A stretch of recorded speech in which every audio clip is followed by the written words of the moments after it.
All right, welcome everybody out there. Thanks for tuning in tonight. We got a lot planned for you, and as always, we got LW, the Mouth of Houston, on there. Gutters Pub, the philanthropist, the Instagram star, the the lady from all over. We got KJ, the studio recording artist over here, and joining us tonight we have statements by Alex, who also does. I guess what actress, musician, content creator. I guess I can let you speak for yourself on that one. Oh yes, all of the above. When people ask me what I do, I'm like, how much time do you have? Well, we've got about an hour here. So, did she freeze? And she froze. But anyway, we got a lot going on. We'll just wait till she unfreezes there. LW, how you doing? What's up, Gutters? KJ? Good, brother. Another week in the books, and we're here again on Friday night. Looking forward to the laughs and the guests. And thanks for everybody in the chat showing up. Appreciate it. Right. What about you, Gutters? Yeah. Still doing vacation, but I'm here. I know I didn't make it to the rest of this week, but I'm here on Friday night. I couldn't miss it. So, yeah. Did you make any progress with your getting your, whatever the heck you would call it, your thing fixed there? The RV, actually, they couldn't get us in until the 7th of July. And now we have a family friend looking at it. So, who is way more capable than either of us. So, let's hope he comes up with something. Well, there you go. Always good to have friends. I always wondered what that was like to have friends. So yes, yes, it's incredible. We'll see how that goes. What about you, KJ? How you doing? I see you going over your copious notes there. No, anyway, good. We went to Savannah, Georgia. So that was super cool and hot. I don't go to Savannah in the summer, but anyway, it was awesome. Some rooftop restaurants and such. It was a good time. So I'm excited about tonight, and I missed last weekend. So this is cool. Yay. Yeah, good old Savannah. That's like a sauna like Houston, isn't it? Oh, the humidity is out of control. It's insane. Yeah. It's the devil's armpit, and that's the truth. Oh man, that's what I say about Arizona, and I literally just lost you guys because of the heat. Yeah. Oh, is that hot out there? Yeah, I mean, I'm in my garage right now. I don't have AC blown in here, unfortunately, but it's nighttime, so we should be cooler than it normally is. So hopefully I won't lose you again due to overheating. But if it does, I'll just have to leave my cool studio behind and go inside. Yeah, well, there you go. We'll wing it. Like we said, none of us have quit our day jobs. We're just doing this for fun. So, but we do want to thank everybody that is joining in here. And, hopefully we'll, find some way to entertain you tonight. So, Alex, about you, why don't you go ahead and tell us about yourself before we jump into this? Oh, yes. Well, I am, as you said, content creator, actress, musician, entrepreneur. I have 5 different Instagram pages that I manage. I have a conspiracy theory podcast called The Starletta Show, where I play an improv character and discuss crazy things like the Illuminati and reptilians and aliens and the Galactic Federation, things like that. I'm sitting in my studio right now, so you can see it's a little bit wacky. I'm also a musician. I only have a couple songs released right now, but I'm working on releasing more this year. And then I just started a YouTube channel, Statements by Alex. I've had it for a couple of years, but I've been more focused on that the last couple months. So I'm also talking about conspiracies and wellness type stuff on there. So I'm an astrologer and I teach human design and tarot as well. So I discuss all of those things and more on YouTube. I work with people one-on-one, do readings, and I also just started a nonprofit animal sanctuary this year. I have 4 rescue dogs right now. I used to work at a no-kill shelter, and then I moved out here in the country of Arizona. So we are saving up for a bigger place so we can rescue more dogs, but I've got 4 right now. They all get home-cooked meals because we're doing a holistic animal sanctuary with natural care. And my goal with that is to have a free roam sanctuary and also a space for humans to gather and do retreats and hopefully have some Airbnb so people can stay and get some animal therapy and stuff while they're there. Yeah. The name came from Freedom for Strays, so like stray dogs and stray humans helping each other essentially through connecting with nature and through healing each other. So that is my big goal and the big why behind everything that I'm doing.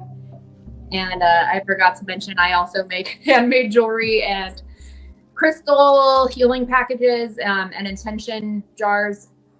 I'm all about the healing, and all of my sales right now are going towards feeding these dogs and hopefully getting a physical location so we can rescue more. Well, I guess you can see it. I've got your, your banner up there for your Freedom for Strays right there. So if anybody wants to, screenshot that and check that out later, that is up there right now. So thank you. Definitely a cool thing. I love the, the shelter animals and all that jazz. Like, my wife and I, we used to volunteer. She worked for a place, and so we would volunteer at night and walk the shelter dogs and stuff. And it was sad to see, but somebody has to do it. You're right. And we literally rely on our volunteers. It's so hard to work in a shelter, especially when you're like one of 2 staff members. And some days the dogs don't get walked. If you've got, it's either rescuing dogs from horrible positions and euthanasia and just really bad situations, or they're, I think, a little better off in the cage. And, if they don't get a walk, at least they're not in there a long time. The turnaround at the shelter I worked at was pretty fast. So our volunteers really saved the day by coming in to walk them on the days that we just had too much to do and couldn't give them the time that they deserved. But that's a big inspiration behind why I started my own, because I saw a lot of big dogs in cages that were just there all day, and it's tough. There's a lot of them. I love that. I think that's awesome. Thank you. Yeah, super cool. Yeah, somebody's got to take care of them. They, and it's a sad thing. And that's, I like when people, do adopt the dogs from the shelters and not just go out and. Oh, yeah, I have. Yeah. Oh, yeah. Yeah. Because most good, like I've always found the best animals are ones that find you, not you finding the animal. That's kind of the way I always look at that. Yep. I have 4. Yeah, there you go. The 4 of them have found you.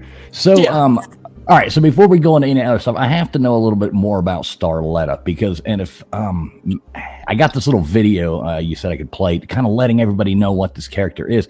You want to give them a heads up before I play a little bit of this, or Ooh. a Well, little background to it? What'd you say? I said a little background to it, something like that. Yes.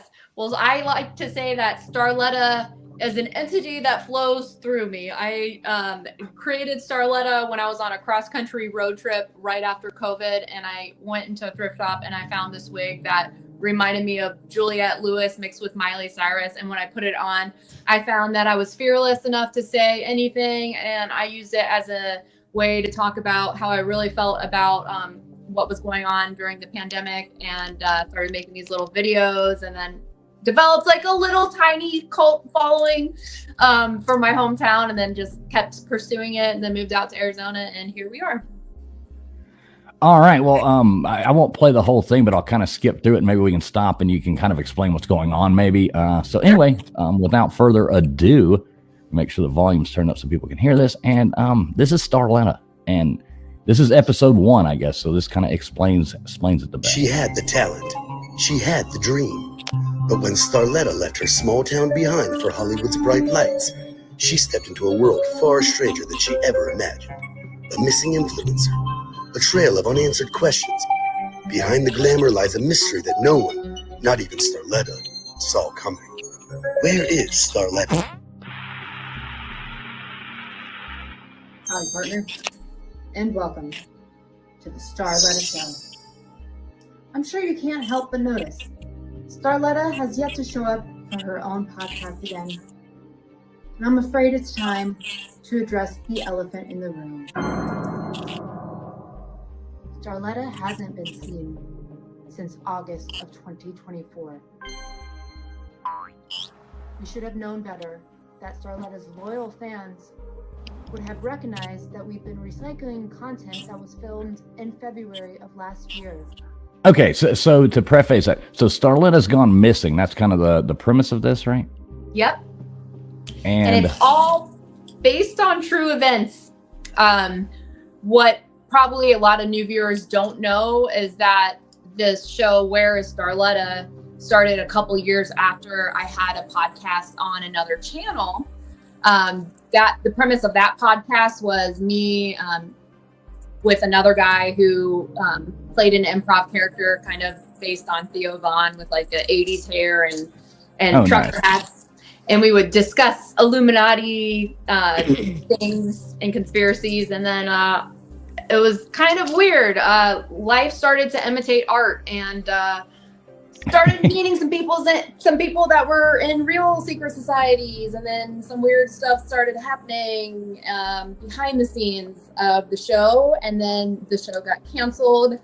And I moved on, or Starletta moved on with another organization to produce comedy shows. And then the energies of the Illuminati or whatever secret societies were following us around, infiltrated that, and then Starletta went missing. So the running theories are: did she get kidnapped by aliens, the Galactic Federation? Is she hiding in a bunker? Was she contacted by scientists or Freemasons who tried to expose or try to stop her from being the whistleblower that she was? We don't know. So we're going to uncover the clues together. And we also invite viewers to call in with their own theories if they have any theories about where Starletta could be.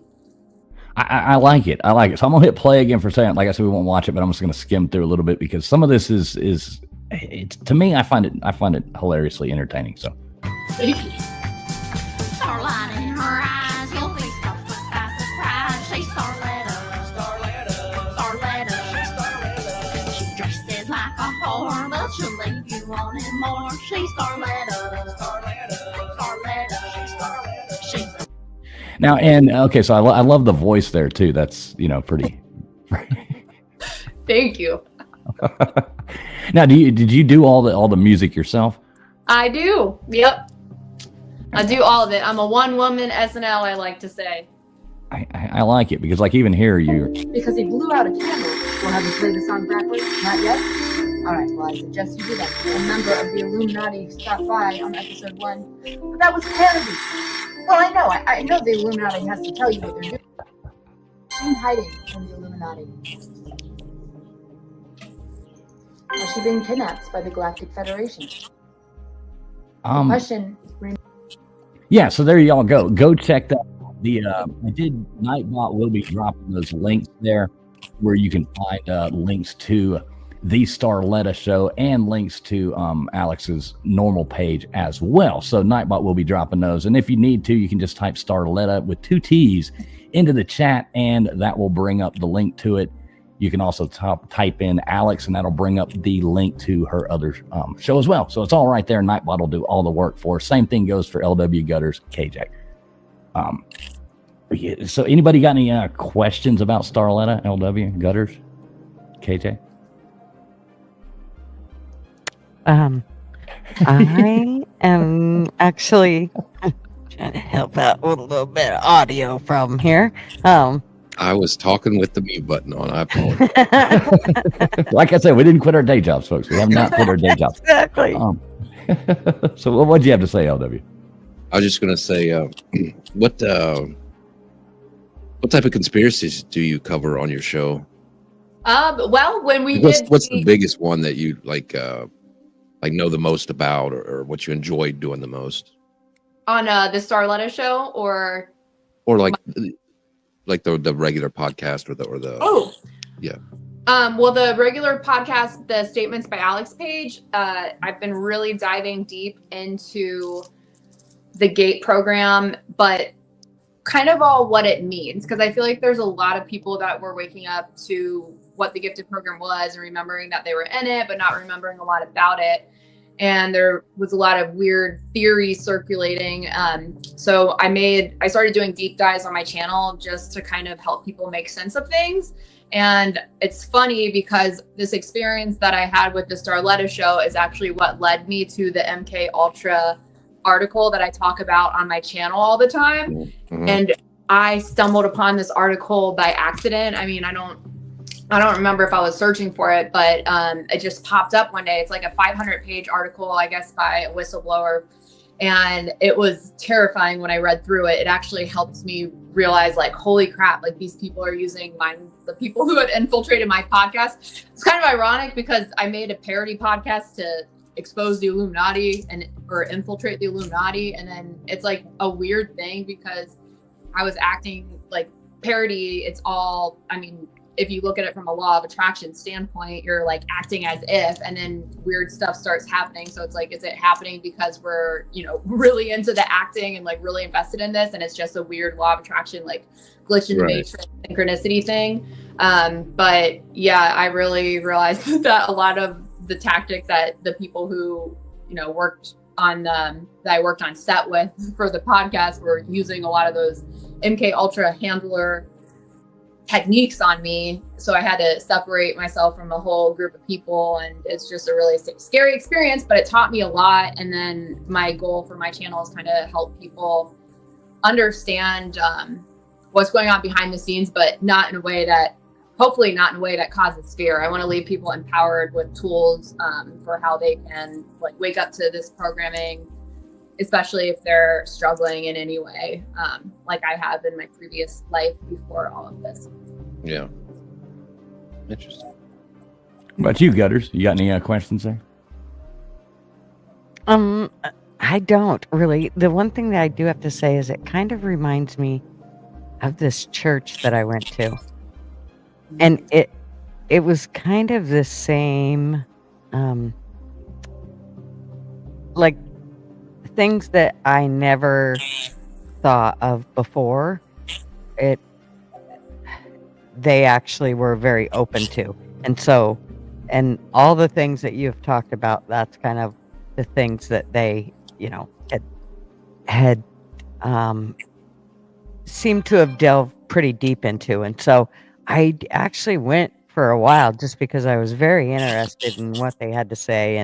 And I mean, it was very interesting. So, yeah, but I do know that KJ has tons of questions because she's got them wrote down.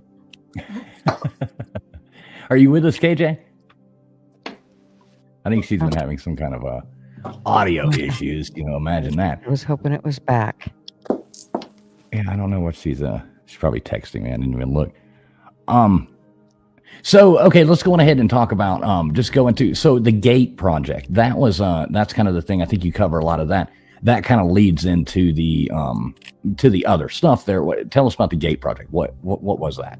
The GATE program was, I don't know exactly when it started, but I think when I started researching it, which was only about a month ago, a lot of people say that GATE was an offset of the Stargate program. And then it also had to do with the Gateway tapes. And the Gateway tapes are what people remembered listening to when they were in the gifted program. But it's like there was this collective, forgetting about it for a long time. But when people hear the Gateway tapes, it seems to wake up something in people. But the Gateway tapes, and what's kind of sketchy about it is that the Gateway tapes were used during the Cold War to train spies. Robert Monroe Institute made them for training remote viewing spies. So a lot of people think that maybe the GATE program was a way to scout out gifted kids. And then the odd thing about the gifted program that I've come across in a lot of my research and experience so far, and this month that I've been diving deep into it, is that there seems to be two groups of people. The first group would be people who ended up working for places like Mensa or like the government or military or lawyers and doctors, like higher positions in society. And then the other group of people seem to be struggle with substance abuse or be labeled as neurodivergent. And then I have just personal theory or personal experience. Like I truly believe that people who have neurodivergent tendencies. I think neurodivergence is undiagnosed psychic abilities. At least it was for me, because when I learned how to tap back into mine by accident, all of my neurodivergent tendencies. I mean, mine is ADHD, but ADHD is one of those things that I think that you have to learn how to work with. I used to be medicated for it, but I just felt like a robot when I was on it, and it kind of took away my creativity and personality. So. Right. That's kind of like their new way of fixing everything. Here, take this pill, and then this pill, you have to take this pill because the side effects of this pill, and now you're on this pill, and they just constantly keep feeding everybody, especially the kids. Nowadays it's like, well, they all seem to be on some kind of medication. I don't know what happened to,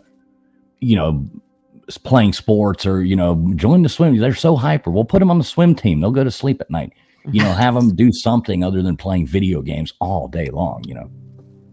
So true. Had many a fights with many a teachers with my boys. Oh, you need to put them on medication. You need to send them to to a doctor and get them put on meds.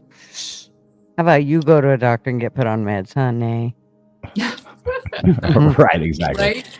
Take this pill, stand in line, take a pill. Like, that's just the constant thing they just, throw you through all the time. So you, like, the whole GATE program, did that lead into kind of like the project Stargate? I mean, you link those two together, or, how do you look at that?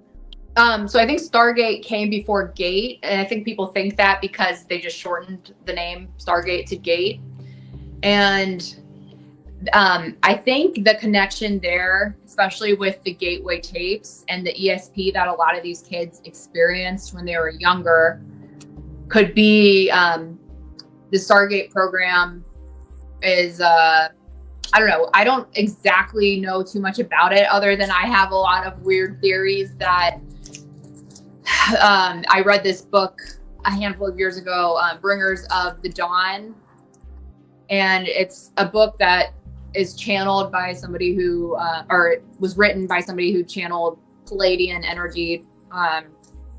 So she's talking about how Earth was seeded by alien races. So humans actually have hybrid DNA, and there was a battle for consciousness on Earth. And I guess this time that we're alive, there's a big awakening that's happening and a huge cycle that's ending. And if you look at the Mayan calendar, I think sometime back in 2011 or 2012, we entered into the phase of reality co-creation, which is very interesting because I believe every human has this ability to manifest, and the law of attraction and all this. But what I found before I really started learning how to work with the law of attraction and like create my own reality, so to speak, I was stuck in this programming and this mass mind control that's kind of happening to all of us with the music. For whatever reason, they tune it to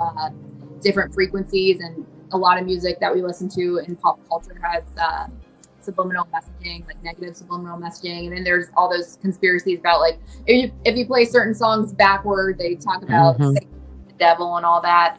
And then not to mention what they're putting in the foods and the air and nanotechnology and 5G and just all frankenfruit. Like, I don't know, you start to look at the bigger picture of what's happening. And what I know about Stargates, I'm not super familiar with Stargates, other than I think I watched the movie, which seemed to awaken a lot of, like, I don't know if it's ancient memory or some kind of codes or activations in me, or expanded my mind in some way. And what was really weird is I had this one experience with one of the people who was, supposedly in a secret society during the time that all the Starletta stuff was happening. And he said something to me that really like shook me to my core. He was like, well, what if Egypt is right here? And it kind of made me think, like, what if the Stargate, like all that stuff is happening now? Like, it's happening simultaneously with our reality. And then if you start to look back at Montauk Point, which was kind of a hidden government project, but I think it was happening around the same time MK Ultra was, and they were experimenting on gifted kids and all this, and they supposedly had alien technology that opened a wormhole, which would imply that there's, it would make sense for why people on a mass level experience the Mandela effect, and why we're missing time gaps and things don't add up, and it all kind of, at least in my mind, kind of like piece it all together, and like I don't know, it makes me question like, what is this? Are we living in a simulation? Or I mean, then you have a lot of spiritual teachers and people who channel energies. I say that in quotations because I think some people really do have that connection, and I think there's a lot of performance art out there and people that want to have that connection, or that I don't know, just are doing it for whatever reason. But I really do think that there's alien disclosure coming, and then there's books like Imminent that was written by a guy who worked at the Pentagon, was talking about like essentially like how Earth is a gas station for UFOs. So then it makes you wonder like, what exactly is going on here? Yeah, you spoke of the Mandela effect. That's interesting there, because there's so many things that you remember, and it's just like you look back and it's like, I swear that was the Bernstein Bears, or the Bernstein, and the whole Sex and the City, Sex and the City. There's so many of those things that you just know, or the mirror on the wall. Like I've looked at those, and so many of those are like, I swear that's what it was. I remember that so well. Yeah, but Then you mentioned like 2012 and stuff like that, and that's kind of, things were wacky before, but that's when everything after 2012 started getting really wacky. Right. Mhm. Yeah. And I know for me in my personal life, like I used to, like I've been writing music forever. And I believe that people who write music, like for me, it feels like an ability that, I don't know if you guys experience anything like this, where you like, this is going to sound crazy. Like you have a voice in your head, but I don't know if it's your higher self or it's that voice that has a conversation with you, but it's like a voice or an energy that seems to come through from time to time. But when I'm writing music, sometimes I'll just hear a song in my head. I don't even, I'm not even trying to consciously write it, but it feels more like a stream of consciousness that I'm trying to tap into, right. Which is interesting because I think, have you guys heard of the double slit experiment? Where two scientists were observing a wave particle, and the wave particle acted differently based on who was observing it.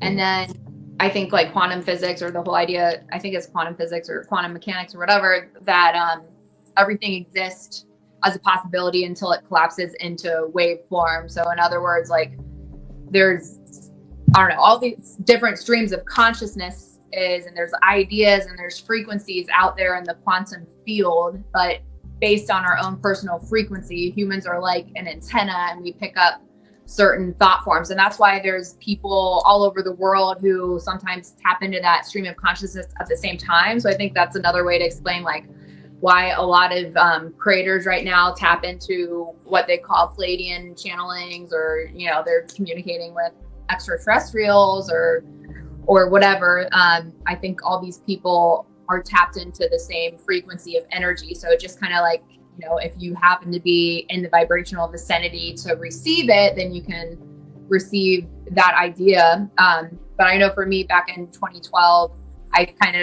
before then, I felt like my life was just fate. Like everything that happened to me was out of my control. And then sometime after 2012, I noticed that there was finally movement in my life, because like an example would be that I always wanted to travel, but I was just stuck in Cincinnati, Ohio forever.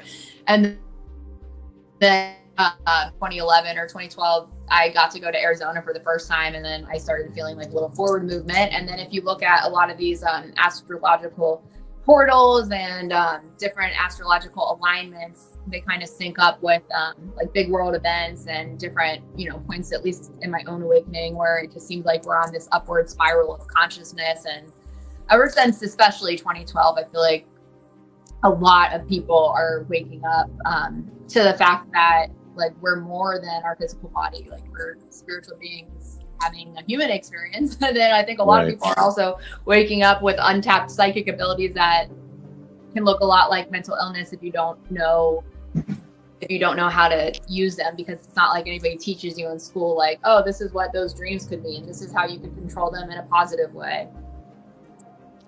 Yeah, definitely not the thing they teach you in school. Mrs. Mack, thank you very much for the $20 super chat there. Really appreciate it. Hope you had a happy birthday too, Mrs. Mack. Always appreciate you. Thank you so much. Yeah, and a lot of people, I don't know, maybe some people out there listening don't really understand. Like Project Stargate, that was, that was based. This isn't my wheelhouse. We kind of all have our different things that we like more, like know more about. I'm more into like the ancient civilizations and stuff. But Project Stargate was Kurt Russell going no, The movie Stargate, yeah. right. But no, it was about like basically like remote viewing and things like that, right? It was like you had who was the one guy? Okay, that's right. I was gonna say I feel like I need to like look it up again. My mind is kind of overloaded from everything I've been researching the last couple of days. But I know the gateway tapes were the Cold War remote viewing because they were trying to keep up with the other countries that were, I think, China, or the Soviet Union, like they were already. I know China was involved. I think China had some secret program where they were already training their, kids to be remote viewers. But I think they target kids because kids are in different brainwaves. You're in a different brainwave between the ages of 0 and 3, especially. But then from 3 to 7, you're still in a state of mind where you can be really easily programmed. And in order to activate a lot of those psychic senses or out of body experience, have to be in a certain headspace, like theta or delta. Yeah, no, or gamma. I think I'm sorry. You could do it in those brainwaves too, but I think that's why they targeted children. What were you saying, LW? I know, I think it's from 67, 68 to 71. I mean, the governments were pouring a lot of money into this. Like she was saying, Soviet Union, I think at the time it was like $500 million US. And just think of what that money would be today. That's a lot of money they put into that. They believed in, they were doing a lot of work on using psychics and remote viewing to locate lost submarines and try to spy on other countries. It was really, they spent a lot of money on it. Yeah, and some of them they were trying to get, so what they would do is they would give, this is my what I seem to know about it, they would give people certain coordinates and they would say, look here and tell us what you see. And, sometimes they were even had people, they gave them the coordinates of, I don't know how this works, how you would give somebody the coordinates of Mars, but you had people that were actually, what was that guy, McMonagle or something? It always makes me think of Mr. Peanut when I hear his name, having a monocle on his eye or something. But, so these remote viewing Mars. And I think they only were hitting it at 20 to 30% success rate. But still, that's phenomenal to think that somebody could, be that on, even 20 to 30% is unbelievable. And yeah, Mitchie, it's not really a conspiracy. I mean, it's a thing that happened. When they finally did the CIA dumps, I think, what was it, 12 million documents or something that the CIA had on this, and I'm sure it's still going on now. They say they shut it down in 95, but the government never shuts anything down. Yeah. And they said what they had come to believe is that when they had the higher success rate was when the planet was tilted in a certain way, aligned with the stars. That's what I was reading earlier today. So, okay. Apparently they believed in it. I was gonna say, once you start digging into secret societies and stuff, and a lot of these cults and different religious groups, especially the ones that are a little more nefarious, there's definitely a lot of secret societies that worship the planet Saturn, and a lot of people connect Saturn with the actual matrix kind of. Or Saturn, I've heard theories that Saturn is what's controlling us, or it's like a reincarnation soul trap. Have you guys heard that?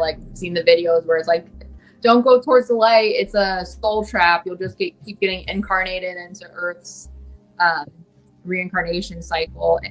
And supposedly our souls are supposed to, be able to go other places after we die. But from what I've read in some of these more esoteric theories, that the alien races who supposedly are running, the shadow government or the elite government, or how people think that there's reptilians, Taylor Swift is a reptilian, or I don't know, Justin Bieber or whatever. I don't know what I think about all these things, but There's people out there that think that reptilians are walking among us already. I might believe the Taylor Swift one.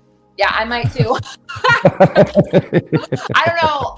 One of the experiences about Hollywood, like you have to pay some kind of price to be famous. Like, and participate in some kind of ritual or something. And if you don't, then that's when you stop being famous and when you start getting the B-level movies. I think Val Kilmer was talking about that a lot right before he died. He probably was like, well, I'm dying, so I'm gonna start exposing this stuff.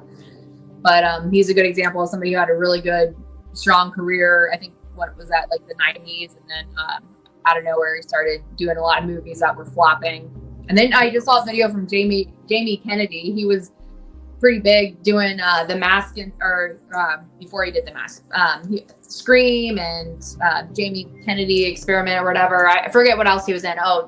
Malibu's Most Wanted. He was in a bunch of stuff. I remember he was like really famous and popular at one point, and then I think he did The Mask, and I saw him make a video I think today. He was saying, is that because I turned down the $1 million offer because I didn't want to do whatever, and was that them getting back at me to make me do a movie that flops?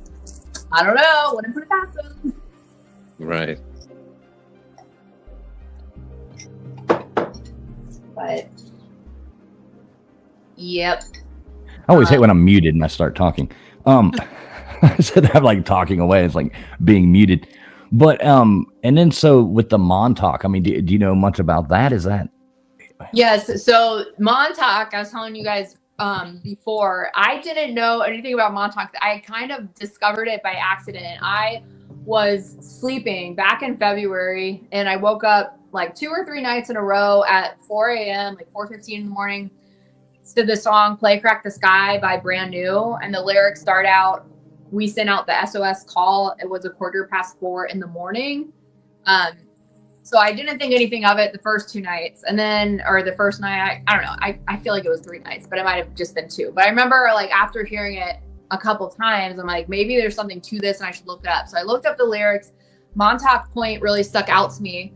So then I Googled, what is Montauk Point? And then I saw that Montauk Point was a place where they were doing a lot of experiments on gifted children. And that is where the show Stranger Things came from. And I think that is very interesting because I'm an 80s baby. And it's interesting to me that that show was set in the 80s, almost like it's a message for us.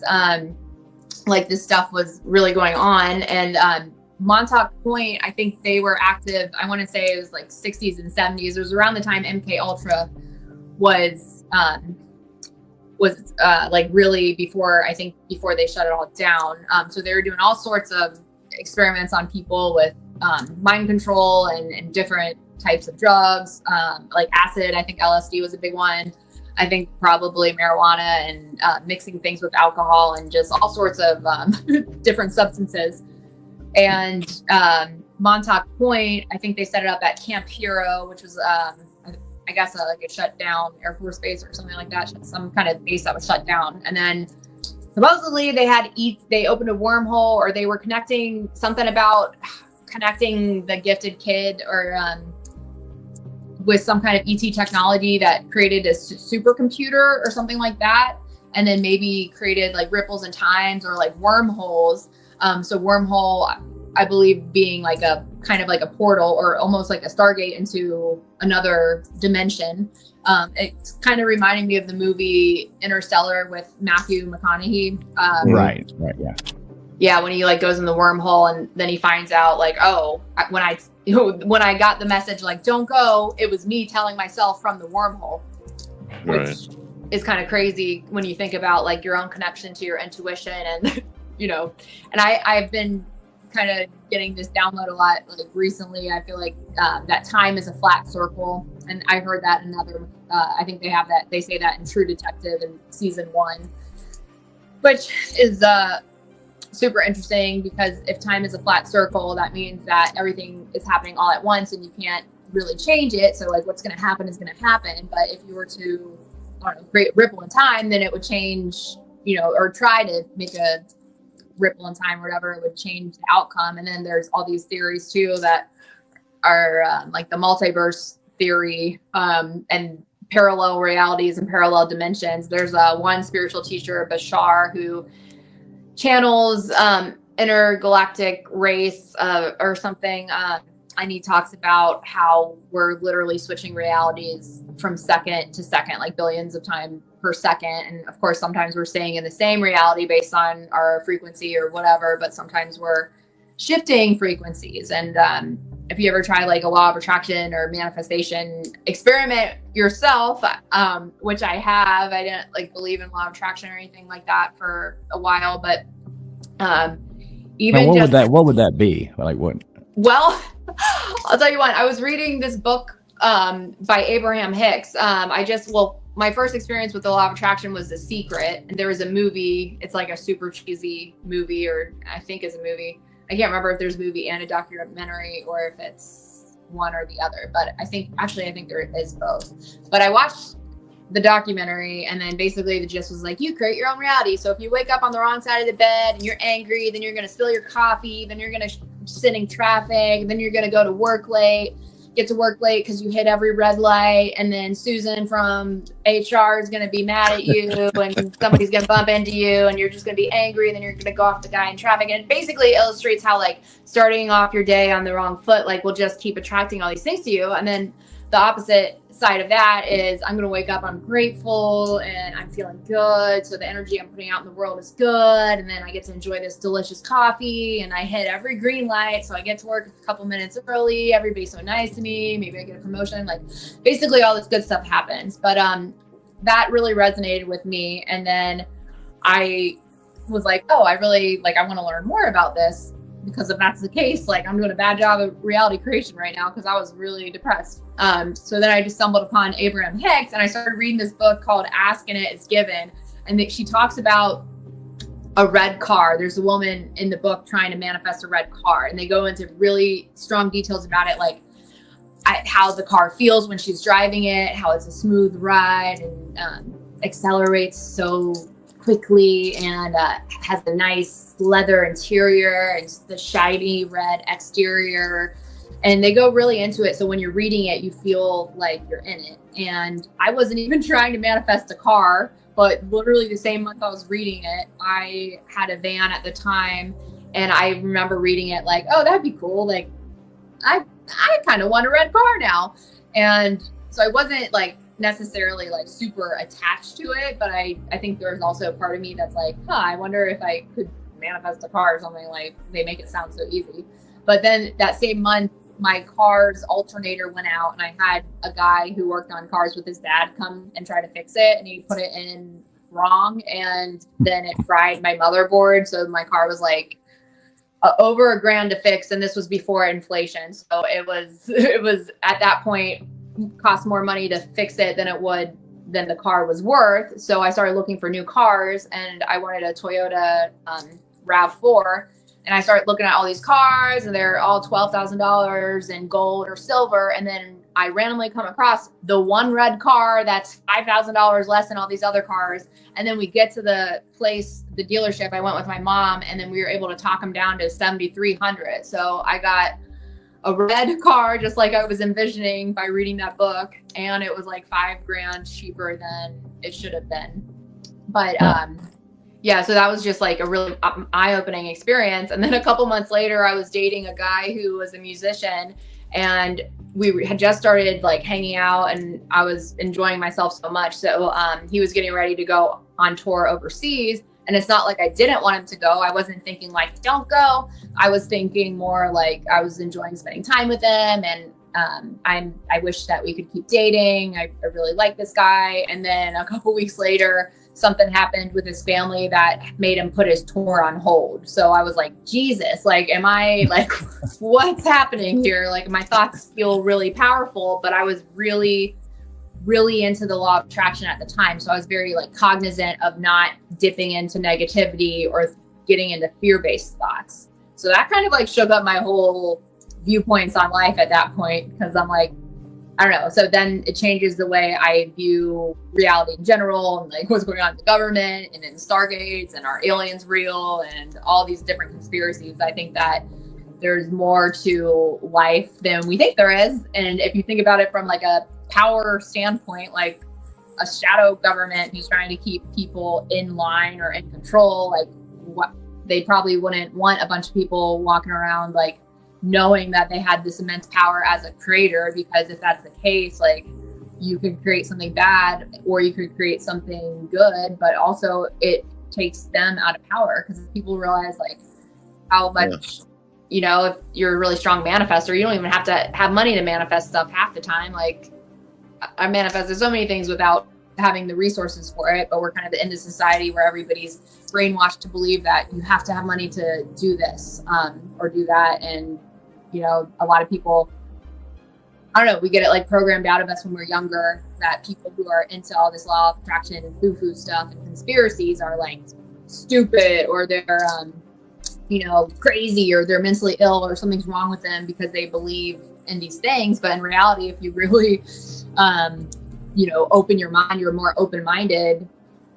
I don't know. I think open-mindedness is a sign of intelligence because you're inspired to try new things, and then you might actually blow yourself away with some of the new things that you try or that you learn, and then your life just might get better. I agree with a lot of what you just said there. I absolutely do. Mm-hmm. Thanks.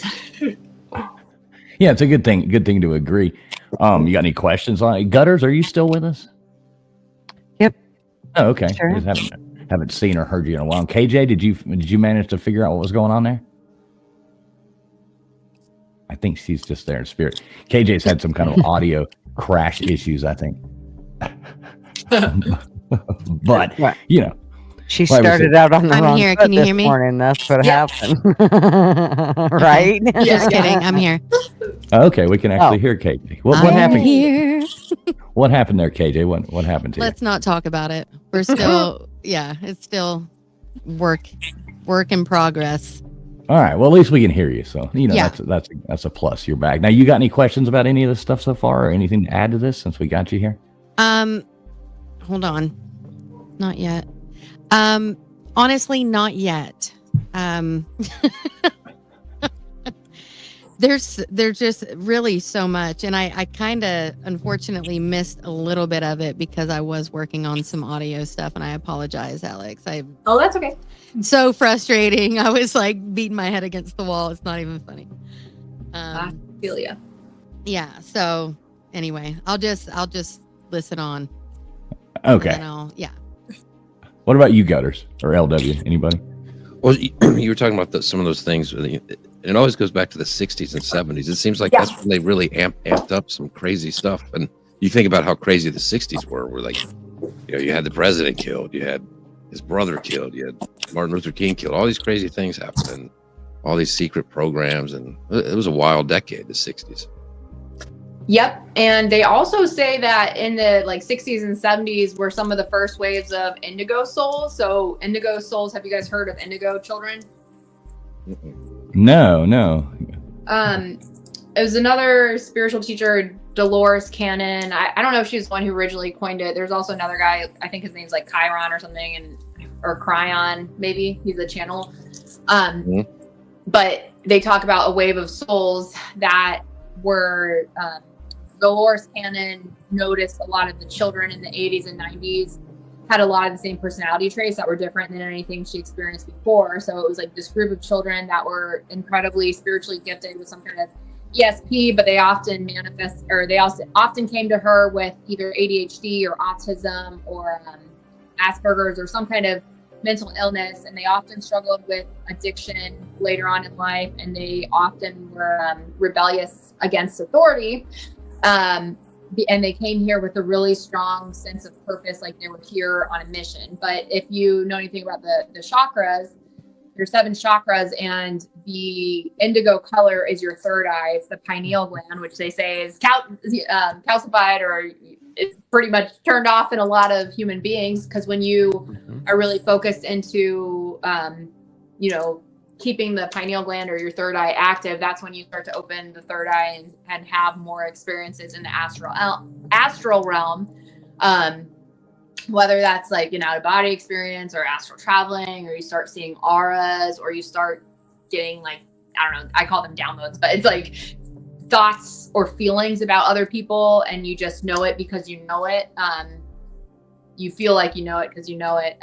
But then when somebody confirms it to you, then you know that you know it, and you're not just crazy and making it up. But they say the first wave of these souls came in sometime in the 60s and 70s. So it's just interesting, because if you're like really going down the rabbit hole of crazy conspiracy theories, and you want to go back to that book, Bringers of the Dawn, where they talk about how humans are hybrids. We've got DNA strands from a bunch of different alien species, but only like I can't remember if it's 2% or like 2 out of 12 or 2, I don't know. Only a little bit of our DNA is turned on. So there's supposedly so much more potential for humanity, but we're kind of kept down here at a certain level, through the food, the water, the air, blah, blah, blah, television programming, radio programming, movies, all the things, trauma cycles. They say they separate, C-sections are very traumatic for babies. And then also a lot of that, the trauma cycles begin when we're children. If you know anything about psychology and attachment styles, where they talk about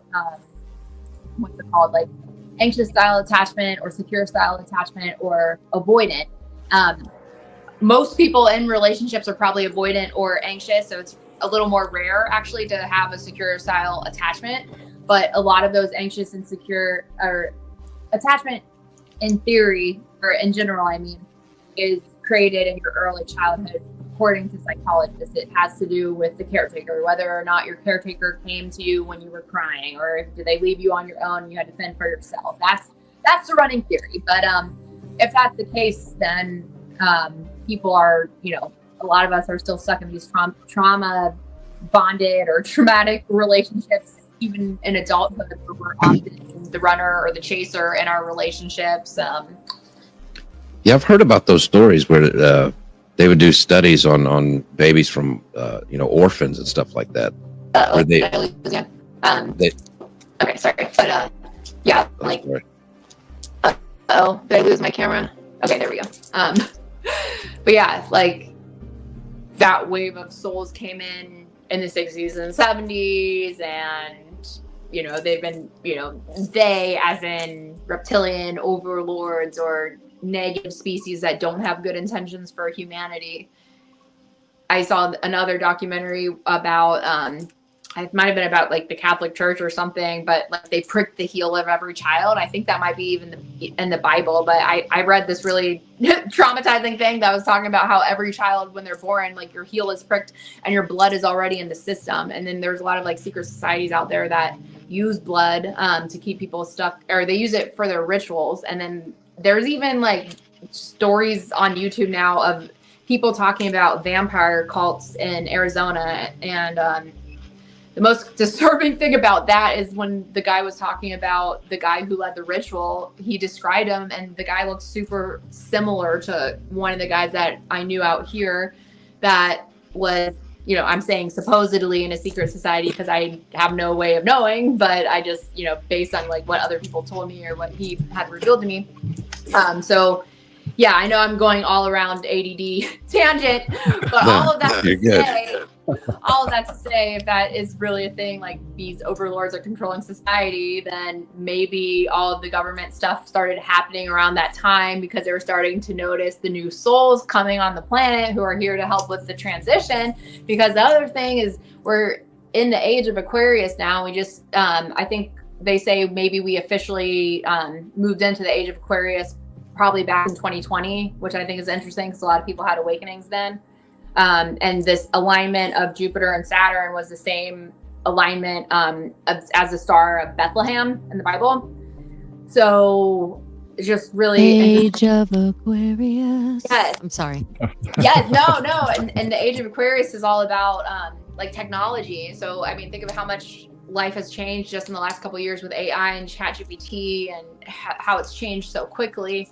And all that stuff started coming out, like, I think it was like 2021. I don't know when the first AI stuff started coming, but Age of Aquarius is about technology, but it's also about community and unity. And then you also look at the rise and all these people who want to do intentional living and homesteads and eco villages and stuff like that. So you start to, pay attention to the astrology And you know, I just a lot of spiritual teachers I follow just say that there's younger, or I guess I don't know, the younger people on the planet are supposedly older souls, or they're new souls from other worlds, and they have different light bodies or different DNA activated than us regular humans, because they're here to usher in the new age, which is going to be apparently more ET friendly or more technology friendly. I mean, they're already talking about like friggin' Ready Player One stuff being an actual reality with like Facebook and the meta world, and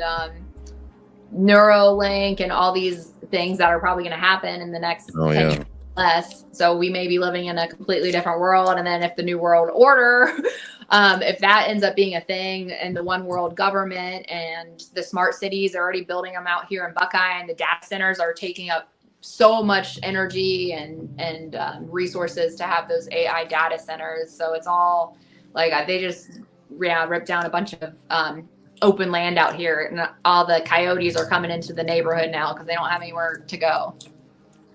If you look at, it's hard to imagine. If you look at where, like, as far as technology goes, where we were, say, 100 years ago, and what's happened in the past 100 years, then you look back, 2,000 years and the slow grow. And now, I mean, it has shot up in the past, 50 years, it's gone so much, but in the past 8 years, 7 years, I mean, it's going so fast. You can only imagine it's either got to level off, or, I mean, it's almost unfathomable where it'll end up at from that point.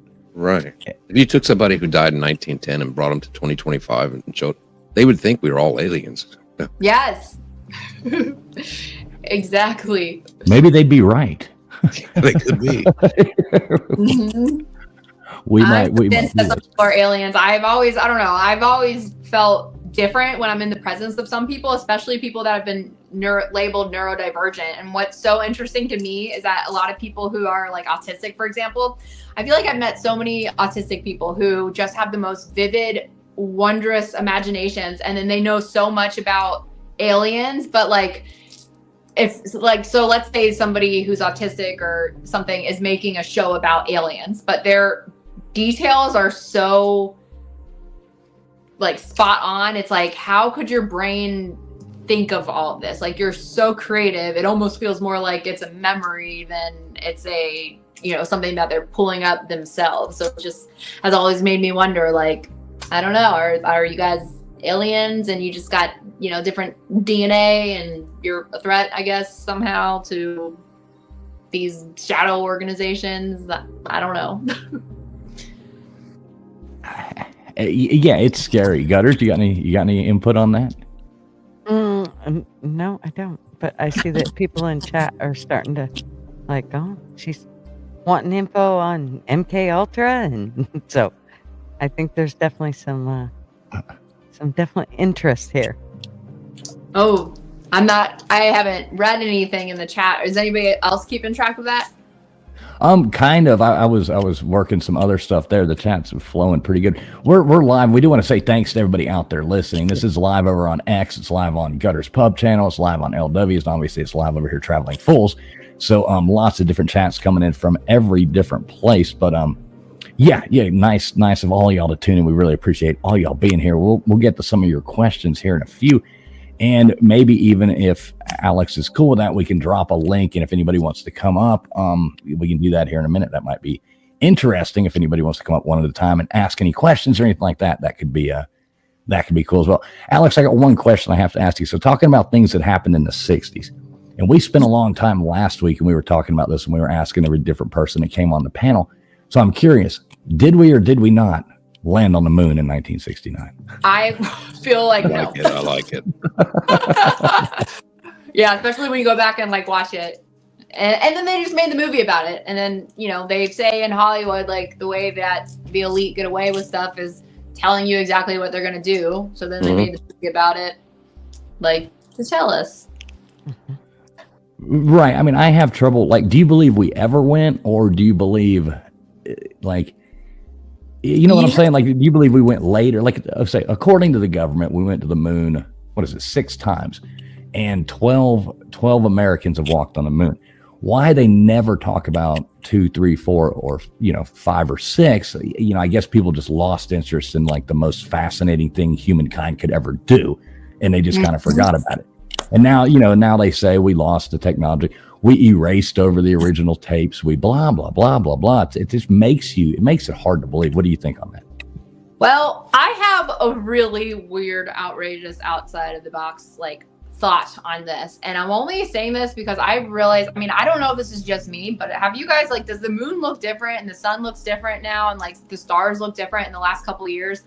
I noticed, especially out here in Buckeye, the moon will be different shapes and different sizes than I ever noticed that it was in the past. So I don't know if I just wasn't paying attention, in years past, or if it seems like I don't know, the axis of the moon changed, or sometimes the size of it, sometimes I don't know.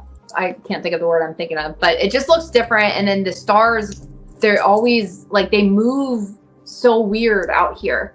And I don't know if it's because I live in farm, kind of out in the middle of nowhere. So maybe there's less light pollution. So I noticed this stuff. And then I noticed the sun the other day. If you look directly in the sun, it looks like a black hole in the sky that light is shining through. So when you think about the sun and the moon and eclipse, I think I might have heard this from somebody else, how the moon is kind of maybe projecting reality, sun is consciousness, and the light that's coming on the planet, there's actually science behind this with human design. Have you guys ever heard of that? No. You care to elaborate? Yes. So human design is they call it a pseudoscience, but is discovered in 1987. Again, 87, the 80s, the same with Montauk Point and MK Ultra, all that stuff was active then. But so discovered in 1987. And by this guy who was on a spiritual trip to Ibiza, Spain, which is supposedly, or I think it is, on a ley line. So ley lines are active points in Earth's grid that more spiritual activity takes place on, and then it's connected to places like Stonehenge, or is the Grand Canyon on a ley line maybe? But maybe. All these. I know Ibiza has some really kick-ass pool parties though. Nice. I do know that. So, but Ibiza being a place that these energies are more likely to have that kind of spiritual experience there. So he heard what he called the voice, which is a voice that he heard in his head, and he downloaded the system of human design, aka he learned all this stuff and over the course of 8 days. So it combines I Ching, which is there's 64 hexagrams, which correlate with DNA codons. Hold on, I lost my light. 1 second. So, Katie, you back with us now? Yes. Yeah. Okay. Okay. Wow. Look at that. We got you back. Sorry. So, the I Ching hexagram, there's 64 in it, correlates with your DNA codons. So there are different strands of DNA that you have activated, and then the 7 chakras, or the chakra system, and then Kabbalah, the tree of life, and astrology. So neutrinos are subatomic particles that travel almost as fast as the speed of light. They're smaller than an atom, but they contain information. And they're ejected from the sun and stars, and some from Jupiter, and they are traveling through the atmosphere, through other planetary bodies. They're gathering information, and then we're absorbing them through our skin. So our DNA is also being affected by these neutrinos. So if you think about the Schumann resonance or whatever, when it starts acting crazy, I don't know a lot about Schumann resonance, but I recently was looking into it, and I noticed that on certain days when certain energies are higher, or the colors are different, I feel really drained or really tired. And from a human design standpoint, it makes sense to me, because I feel like I'm a person who's always been really affected by, what I know about the planets. It's not like I live my life by it, but a lot of times if I'm feeling a little off, I'll just out of curiosity be like, I wonder what's going on with the moon today. And then I'm like, oh, okay, well that makes sense, because I'm definitely feeling the energies of that planet. And I do readings. I have been doing human design and astrology readings, astrology readings for over a decade now, but human design in the last 5 years. So I noticed a trend among my clients too, more and more people are really connecting to this stuff. And now I forget why we brought up human design. I get on these ADD tangents, I forget. Does anybody remember why I brought it up? I'm not sure, but it's interesting. I've never really looked into that much at all. So KJ, now that we got you back, you wanna add anything to any of this? It's just so much. I don't even know where to begin. I missed a lot of what happened, and I hate that because I know you had so much to say, and I'm so frustrated because I couldn't hear anything. But like the astral projection, I thought that was super, super interesting, and I was looking at it at a standpoint because, like, from biblically, I'm sorry, from like 2 Corinthians, it talks about almost being taken to the third heaven. And so that was really interesting to me, and I kind of read into that. And of course, astral projection is really more about self and not God, so it's different. But I thought the connection was pretty interesting to read into research, because, as in my faith, I like to, I'm all about some looking into things and hearing other people's point of view. And so that's super cool to me. So that's something that I missed out on, and I hate that.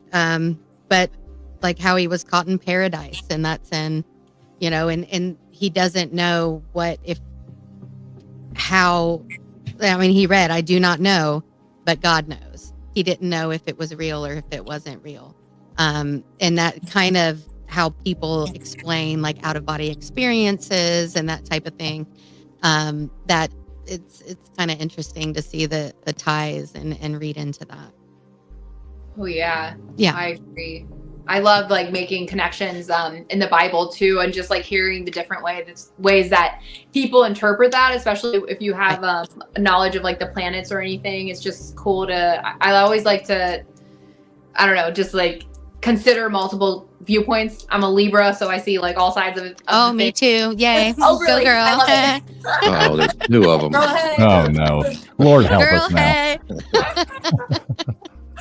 But yeah, I'm super into, and I'm a Sagittarius rising, so I'm all about like learning and just different perspectives. So I think I've been really into like Bible interpretations and stuff lately. I have never read the Bible in full, Right? But I do own one, and from time to time I'll go like. Well, this is I'm just getting like really digging in my age now. Like I'm really trying to research and like get my own understanding instead of everybody else's interpretation. Exactly. That's like the point I came from too. I think there's so many different like churches and organizations that interpret it differently. So I think it's definitely important to have our own perspective on it. And then I always feel like your intuition knows best. So if something causes fear, then I avoid it. And if something causes like hope or curiosity or like positive feelings, then I'm more likely to believe it. Right. I'm a 39-year-old Virgo.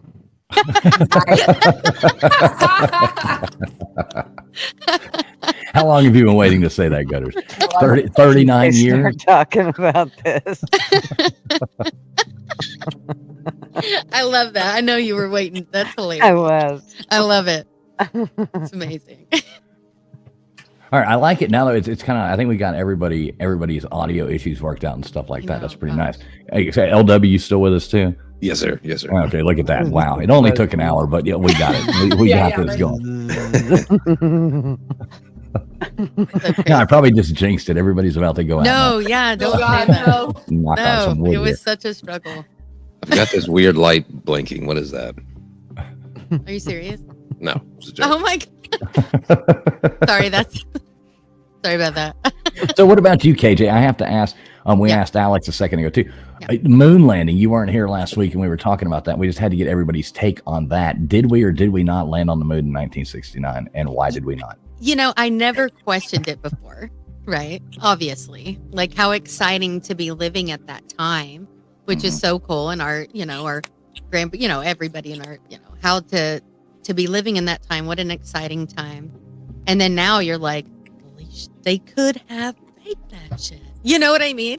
So I mean, my hope is that, we really did land on the moon. Like, I'm like, surely people are not that foolish. But then it's like, God, all the crap that is, I don't know. I thought that same way until I saw that popcorn maker they landed on the moon in. Mm-hmm. What, So you what's realized that? how foolish you were for looking at that and going, I believe they went there. I'm sure that's what they wrote in. Sure of it. So you don't believe? So TF, I don't know. What do you? Well, like we talked about last week, and like LW just said, that popcorn maker that they landed in, that lunar lander thing that went down in that little buggy that, got the seats for the lawn chairs from 1960s, ratchet strapped to them and the duct tape all over the lander. Jiffy Pop was It's pretty hard to believe that they floated that rickety thing down. That's so sad. Oh. I don't. That's just my opinion. Wait, I want to Do believe. you believe in Santa Claus? What the hell? Well, I'm serious. That's like saying, that's sad. You I'll don't just believe say in this, Santa Claus KJ. anymore. I said it last week on the show.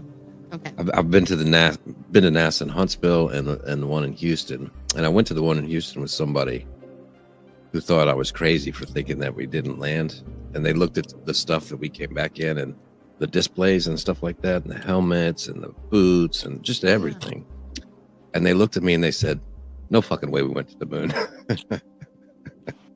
Dude, I went to space camp in Huntsville. When was that? Last year? Fun. I swear. No, it So was like jealous. 5th grade. We stayed in like the bunkers and like did all this stuff. It was so much fun. But so I'm a professional astronaut. I know what I'm doing. Right. I was 11. Okay. But isn't it sad? What a I mean, luckily, my nana will never hear this, but I'm sure that was an exciting time, I'm sure it was. I was trying to, bring up a picture of that on the hunky moon. chunky Like, come on, how exciting at that time. I guess I just have trouble believing it. And Well, No, you I wanted agree. a science project and let her explain it to us. I want to see her explain the science project to us. Do you remember when you were in school, KJ, and you had to take a science project? Like, Oh no, definitely not. wait till you see this. Hang on. Are you bringing up the old video? No, I was just trying to find a picture of this hunk of junk that. No, and I remember. And I hate to call it that. I hate to be mean, but okay, here we go. I got to share the screen out here, and all right, here we go. All right, so here's this thing again. Let me pull this down. Wow. And you zoom in on this thing, and it's really hard to believe. Wait, you see the poster board on the side? Look at the poster board on the side, honey, up at the top. But back then, it wouldn't have been hard to believe. I guess. Dude, 100%. What are you talking about? You're finally watching something on TV in the room, like in your living room. Of course you would believe that. Do you guys know anything about flat Earth theory? Well, please proceed. Please proceed. Now we're starting to have fun. I was gonna say I don't know so much about it, except I've had people explain it to me, and and then I started reading stuff about the firmament in the Bible, and I'm like, maybe it could make some sense. But flat Earth saying that we live in a dome, and then all the old maps that looked completely different than what we have now, and then the walls on Antarctica.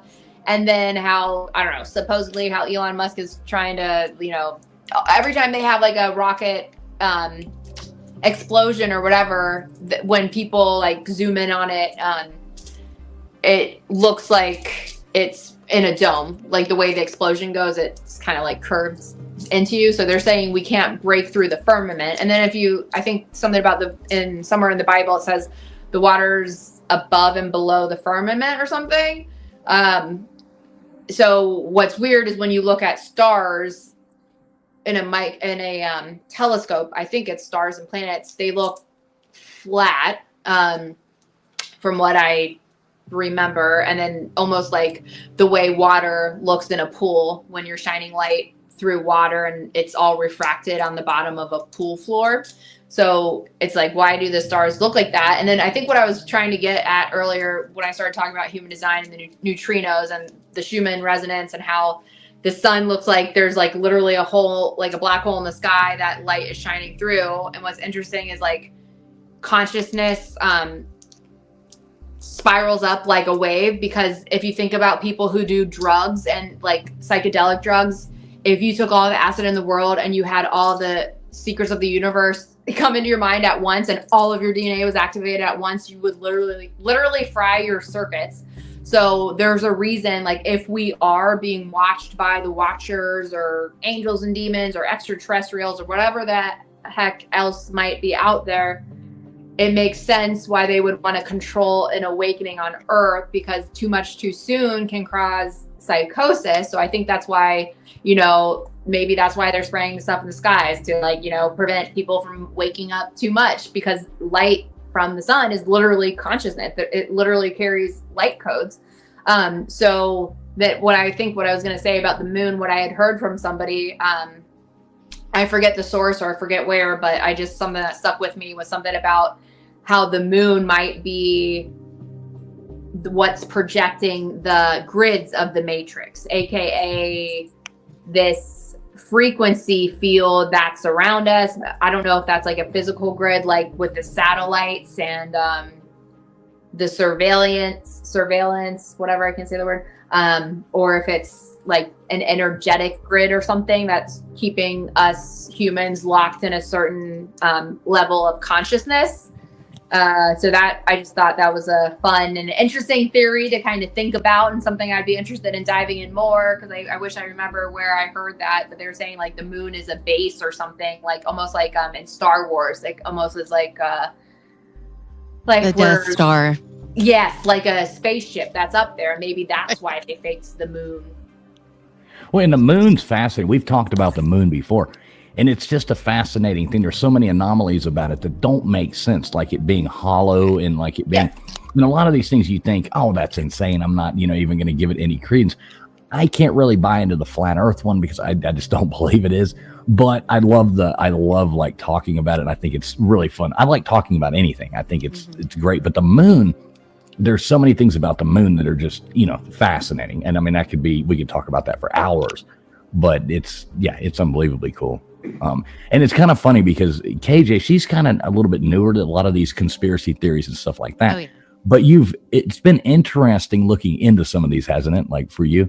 Oh, it's been super cool. And I'm open to learning. I love reading about stuff that I've seen some of this, like I was talking about, Stranger Things. I've seen some of the CIA and all this stuff in movies, right. But I didn't realize there was an actual connection, and that's why the movie was made or the show or whatever. So it's pretty cool to read into. Right. Yeah, I Gutters, agree with you. Gutters, you got anything to add to that? I love KJ's innocence the best. I just love how I love her wholesomeness. I love it. First time she's heard that in her life. Yes. I know, but she really is. She really is. Look at her blush now. Like, no, I believe I love in that, because TF is like, that's funny. Yes, sure. I know it. You only knew. Right, exactly. No, exactly. Well, I'll tell you what, if it's cool with you guys, I'll go on ahead and drop the link if anybody does got questions they want to come up and ask. I mean, we can only bring one person up at a time, but if anybody wants to do that, is that good with you guys? Sure. Yeah. Okay, cool. Just want to make sure before I do that. And once again, thanks everybody for tuning in tonight. It's great to have all of you here. 109 beautiful people watching right now, so that's super cool. Everybody over on X watching, everybody on LWs, everybody on Gutters, everybody over here on my channel over here. We really appreciate each and every one of you joining in. So super cool to have you. Glad you're all here. Well, all right. KJ, I gotta say this real quick. Black hole sun, won't you? Anyway, Whoa. when she said that, I was like, oh gosh. It's like everything wants to be a musical tonight. It's one of those nights. I'm sorry. Whoa! Now I want to look up those lyrics. See what I Anyway, mean? sorry, LW. Sorry. That's okay. We can end the show on karaoke if you want to. Don't tempt them. I think between the two of them, they're both singers. That could really probably happen. And No. if I'm not mistaken, I've been told that I can do a really good what's the song? Love Shack rendition. Oh. So Dude, don't hopefully even go there. my audio goes out again before that happens. Right, I can sing in the No, shower. that's not so- true, dude. He will kill Love Shack. Anyway, just saying. That's old Yeah. school. Yeah, it does happen. So all right, we got our first guest. I'm about to drop it, but I am going to bring up Baker. Wanted to come up and say something beforehand. So let's bring Baker up here Yay. and see what he has to say. Hey, can you guys hear me just fine? We can hear you, No. Baker. How's it going? Okay, it's going. Hey, it's a pleasure to meet you. I just have to say it's interesting listening to your perspective on all this. I have to say that from my, I guess, experience reading on the MK Ultra stuff and then also with like Project Stargate, I mean, your perspective opens up another avenue that I need to go research. So I appreciate you coming on and talking with us about this. This is fantastic. Yeah.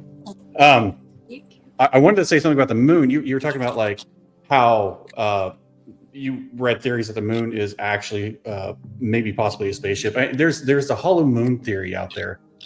And as an audio snob myself, NASA has purposely crashed probes into the moon with seismic readers all around the moon, reading these rings that went on for hours, which indicates that the moon is actually hollow.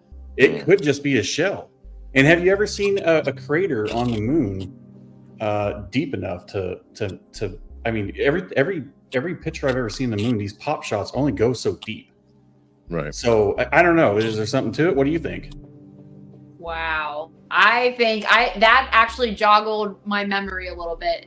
I've heard that theory too. Now, what would be the purpose of a hollow moon? Like, what does that coincide with it being some kind of projector at all? Like, what would be the purpose of it being hollow? Like, maybe not necessarily that. I don't think it's a projector. But what if, I mean, I just recently saw a theory where people believe we're actually in, like the Earth is actually some kind of an alien petting zoo, and we can't leave lower Earth orbit, and it's by design, for reasons like the Van Allen radiation belt. If you believe that we went to the moon, why can't we go back? Why haven't we gone back? There's a whole lot of reasoning that makes a lot of sense if you believe the conspiracies, and there's a lot of things that don't make a whole lot of sense. But the latest theory I saw was that aliens are actually keeping us here as basically like observing us, watching us. We're like an experiment. And even one step further, I saw another theory, and I cannot remember the name of it for the life of me. But you know how quantum entanglement works, where if you read a quark, it either spins up or spins down. So a quantum entanglement means if you measure this quark here, they automatically know the other side is the opposite value, right? Now there's a theory floating around out there that scientists are now looking at that's actually it's generated on the fly, as if we're living in a simulation. So there's all kinds of avenues that you've like broadened my horizon that now I want to see if I can connect the dots. Wow. I just got like the biggest spiritual chills when you were saying all that, especially about the petting zoo and the them watching us. I was watching a video last night where they were talking about the Watchers. They're talking about how the Watchers, I guess, are ETs, and they tend to gravitate to places like pubs and public places. Like, they're not watching us go to the bathroom or like sleep and stuff like that. But I just thought, I listened to I forget whose channel it was, but some lady randomly popped up in my video and she was like, "What are the Watchers?" And she had something happen to her where she could start seeing them. So that definitely kind of fills in some gaps for me too. Like maybe this is like a petting, I don't know so much, hopefully not a petting zoo, because then you're like, well, that's just how I describe it, because we all know we live in a barn. Yeah, right, exactly. I mean, but it makes sense, especially if our DNA is hushed down so much compared to what we are supposedly capable of. Like, why do we only have, 2 out of, I don't know how many strands of DNA there are, but I think I just read recently that only like 2 are activated or something. Well, so that's fascinating. But so I want to back up just a little bit. So what do you, and you might have said this earlier, I was popping in and out trying to handle some things in the background, but you know about the Van Allen radiation belt and the fact that we haven't left a lower orbit. You're familiar with all that, right? Oh, with what? I'm Like cut the out. Van Allen radiation belt and the fact that we haven't left. Well, so in a gist, right, there's these particles that are flying around that space or around the Earth, right? And it's being accelerated by not only our magnetic field, but also our gravity. And the reason why this Van Allen radiation belt is such a problem is because even if you line a spaceship or any kind of capsule with lead that would generally block most radiation, it's going at such a high speed that it's actually able to knock out other particles inside the lead, which is kind of like a particle accelerator at that point, and which is even radiating more inside the spaceship. So how did we even get through this the first time? And if we did figure it out, why is it the technology all of a sudden not available? Yeah. Wow. It's I think it's 400 miles above Earth. The ISS is like 250 miles above Earth. Yeah, that sounds right. Yeah. Yeah. There was some shuttle mission in the 80s. I forget which one. Is that they got too close to the 400 miles to the Van Allen, and they were getting lightheaded and sick, and they had like a big problem with that issue. So, it does make you wonder, they had that problem in the 80s, but yet, we sent somebody 238,000 miles away and they walked on the moon and played golf, Yeah, right. Dang. Yeah, Wow. it's a lot to take in there. And the radiation belt, that is, a very, and you even hear people talk about it like, well, maybe we'll figure out how to get past that. And you're like, well, I thought we already did that. And you're like, well, yeah, but we lost the technology. And we're like, well, there's still aluminum foil and, like they put that damn thing together, that module. We've still got aluminum foil. We still got duct tape. So just, wrap that up on there if you can't duct it, right? Right?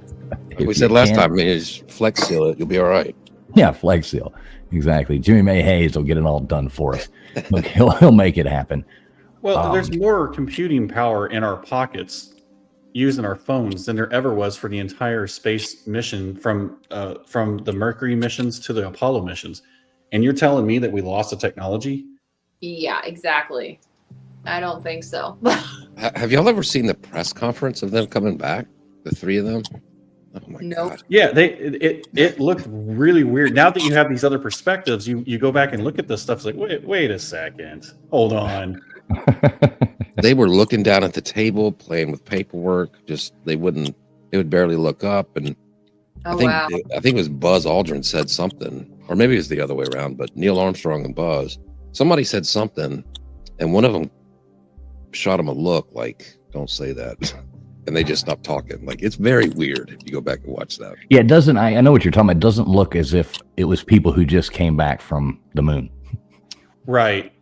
So, with that being said, with the project Stargate and like folks that were involved with CIA, like Ego Swan.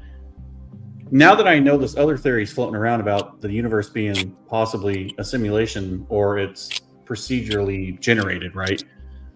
It makes you think, well, maybe these remote viewing sessions that they were doing in the 60s and 70s and 80s and early 90s, what I mean, who's to say that there isn't somebody hasn't cracked in mathematics to know how to pinpoint coordinates in the universe and be able to put a pin dot on something, whether it's on Earth or somewhere in the Andromeda galaxy, and just be able to teleport yourself there physically and maybe part of an astral plane type projection and listen in and hear that. Now that I have these other conspiracy theories, or not even conspiracy theories, these are actually physics.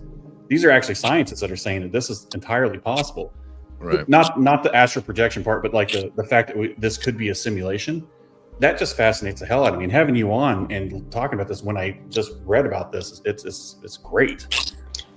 Well, I'm so excited. I just made a video about Montauk Point, and a lot of, like, when I do my videos on my YouTube channel, I usually just wake up early in the morning, and there's a special time between like 3 and 4 a.m. for me. And I think a lot of other people might experience this too, where it's like that state between sleep and awake. I feel like I have the best ideas then. And I've also have that experience a lot of the time where I'm like, when I'm not fully awake, I'm like, oh, I just downloaded the secrets of the universe. Like I just discovered something. And then if I'm awake too much longer after that, if I don't write it down, I'll like forget about what I'm talking about. But I usually free flow in a lot of my videos. So when I was free flowing in that one, a lot of what came up was about like this quantum computer. And I've shared on my channel before too how I stumbled into remote viewing by accident. And I actually do remote viewing tarot readings for a living. And I just think the fact that I was able to, I guess, train myself to do it, I don't think I'm the only one who has that potential ability. And then it's like, I don't feel like my consciousness or like my astral body goes there, but like I get things in my head. Like one girl was, I heard in my head orange birds, and then she shows me a picture of a coloring book of birds, and she was coloring in an orange peach. And then another time I was reading for a guy and I had chills on my shins, on my legs, and I told him, and he was like, whoa, I've been having like shooting shin pain. So it's like if I can do stuff like that with practice, and like there's, I have a long journey for like how I learned to do all that. And I think a lot of it has to do with like what you believe you're capable of as an individual. Because if you've been trained your whole life or programmed your whole life to think humans aren't magical, I can never do anything like that, only people in comic hero or whatever, superheroes and comic book people can do that. But if you come to something with an open mind and you're like, hey, like if other people can do it, why can't I? And then you actually put your intention there and can try it. I think humans are actually capable of a lot more. So they were using it for, to spy on coordinates. And then the thing with remote viewing is unless you have somebody there to kind of verify whether or not it's true or not, like how do you tell the difference between someone's imagination? So how do they know when they're viewing the moon or like another planet if it's accurate or not? It's just that's what I'm curious about, because I've watched some more stuff with remote viewing, and it's like, how do they, like if the CIA and Project Stargate is looking into that stuff, how do they know, like are they taking that stuff as fact, like what other people are doing? Are they actually looking at what's going on these moon bases? Because I don't know, like I've only been able to verify what I see in remote viewing sessions by my client directly telling me like, oh yeah, like I did just see a girl named Elizabeth or like whatever. But so it's like, I've also tried to remote view other things. Like I had a weird experience the other day when I was listening to the Gateway tapes. And if, I don't know, when I meditate, like I can get in a really still place where I pretty much lose connection from my body, and my mind will be completely blank for a while. And then all of a sudden I receive a thought or something like comes through. And during that session, I didn't see my body or anything, but I saw like a Google Maps. I was shown an image of a Google map, and then felt like I don't know if I was flying over it, but you know how when you zoom in on a map, you see, the trees are getting bigger, and it took me to a coordinate that was like green out in the middle of nowhere. And then I don't know if it was an underground base or what, but then I saw humans in test tubes. And then I was like, whoa, I wonder if that was like a real remote viewing vision, or if, or I'm making that up. But then I was on YouTube and I saw like an ad for a video that was like, remote viewer says he saw test clones. And then babies in test tubes or human clones or something, human cloning facility. And then the craziest thing is there was some other guy who's on YouTube claiming to be a clone. And then I looked up the cloning place, and there's a real place that's doing clones.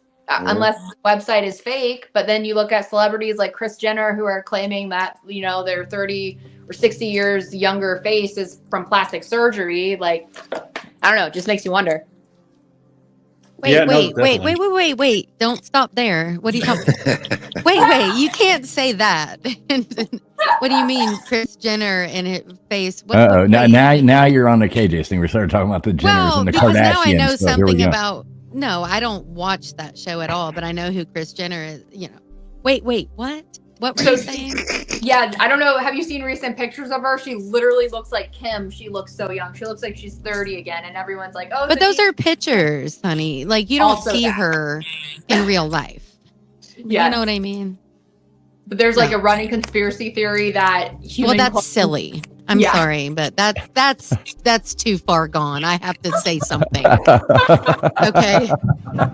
You don't Just to fill see you guys in her. on the You don't know conspiracy. her. Look, you can look at anybody in a video or on a magazine and but until you see that Yeah. Well, you her. know, and to that point, it does go with a lot of these filters that you see on these girls using now and stuff like Thank that. you. And Yeah. and then you see what they look like in real life, and then you see like it's like holy cow, like that's not even the same person. But one thing I did want to touch back on, you were talking about the remote viewing, and Baker, you might know what I'm talking about with this. But wasn't it one of those people that the CIA was using to do that? Weren't they the ones that came out and said, I forget which planet it was, but it was before we even knew that this planet had rings. They were talking about that planet having rings around it. And they were like, no, that planet doesn't have rings. And then, 10 years later with better telescopes and things like that, they're like, oh, it does have rings. And I thought that was interesting. They're talking about Jupiter. They did a remote viewing to like Europa or one of the Jupiter moons, and they had described that, hey, there's a faint set of rings around Jupiter, and then they said no, there's not. And then later on, whenever we did the Voyager missions and Voyager got a close-up look of Jupiter, you can actually see the rings around Jupiter. So yeah, and I don't want to. I said it earlier. I don't want to repeat myself, but everything she was talking about and the remote viewing stuff, when you look back at how much money they spent in today's dollars, in 1970, these governments spent billions and billions of dollars on it. It's super interesting. Yeah, it's crazy. Mm-hmm. Yeah, definitely cool stuff. And it's weird to think. And like I was saying, they were having the CIA, the people were having 20 to 30% success rate, and that's in LW. I think you talked about it. They found the missing submarine. They found there was that person that was on the FBI watch list, and they said, hey, this is where they are, blah blah blah, and they found the person there. There was so many things like that it's too. I mean, that's not a coincidence, right? That just reminded me of one time my friend lost his forgot where he parked, and he texted me and he's like, I forgot where I parked. Will you send me good vibes so I can hurry up and find this? And then I heard in my head, look for something red. So I told him to look for something red.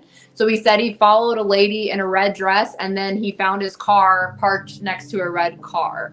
That's some Matrix stuff right there. I know. That's why I'm like, I think we do live in a simulation. How else, when I don't know. I can't be the only one. I feel like this is something that people can literally train themselves to do. Like I said, if you're open-minded and you have an interest in this stuff. I, for whatever reason, have a deep interest in metaphysics and expanding myself as a human being and expanding my consciousness. And I'm just naturally curious as hell. And I have a shit ton of free time on my hands. So I've had a lot of, time to explore this. I read a shit ton of books, But I think humans are definitely I don't think I'm alone in this developing that. And what if everybody could do that? You could literally be like, you're lying to me. You're not at home like you said you were. You're actually at the bar right now.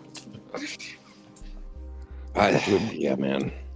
Well, I do want to. People who aren't curious, I just don't understand it. Right. It's just so boring not to be curious about, where we live and what's going on. It's a lot of fun stuff to look into.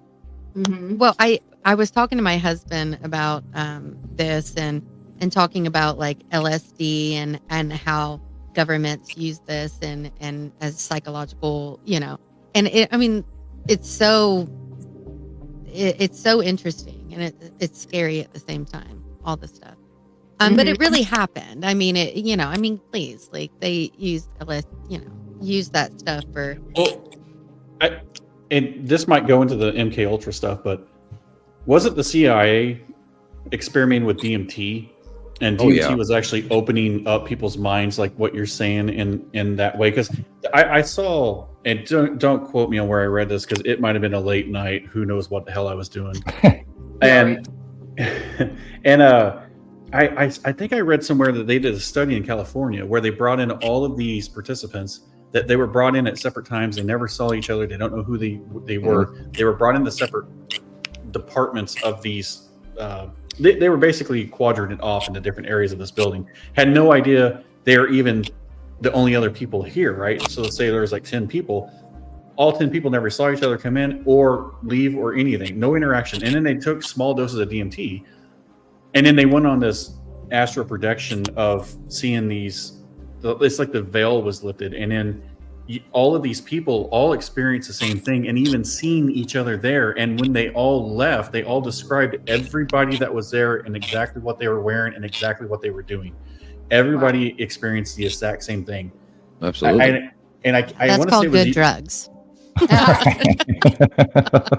Gutters, Well, can you confirm that good drug? That's called some good shit. Not.